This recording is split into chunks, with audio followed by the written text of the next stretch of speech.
I heard Polyev yesterday talking about the TikTok ban that he has instituted within his own party. He has decreed that none of his party members, the MPPs, the cabinet, are allowed to be on TikTok because he has deemed it to be unsafe.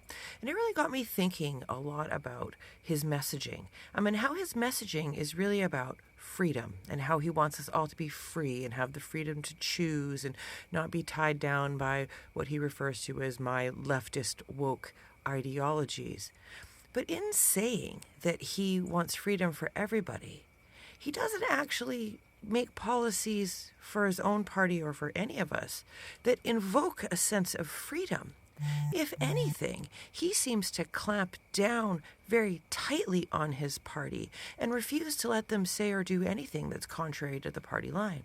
And as Canadians, we all know that we vote for our independent or our MPP, the person who is in our riding. We're not supposed to be voting for the Prime Minister because our MPP in our riding is who represents us and is supposed to be fighting for our rights.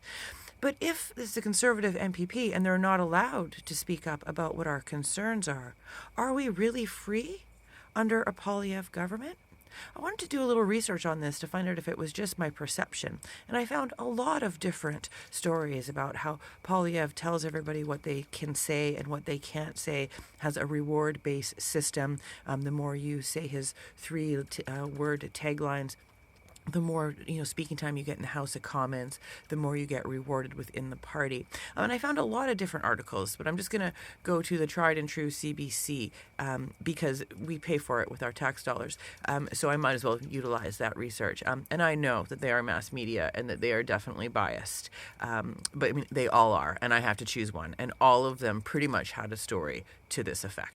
So as I said, this is from the CBC from just November, and they're saying that the Conservatives are closing up like oysters and daring not to speak without their leaders' approval. They're told not to fraternize with other MPs, but other MPs have also been elected by Canadians. And doesn't that undermine our entire process? Aren't they supposed to be working together on behalf of Canadians regardless of party lines? Isn't that the whole point? And here it says they're not even allowed to speak to the press.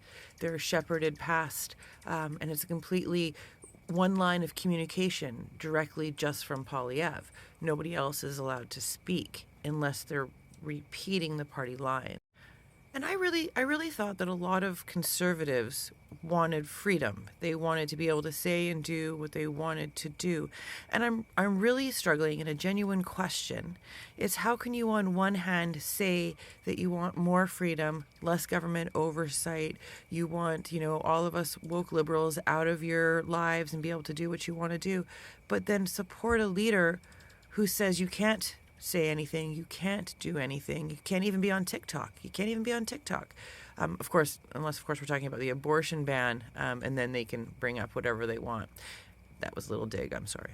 I'm genuinely confused as to how come you are following a leader that is so authoritarian and so anti-collaboration and anti-listening. It's his way or the highway.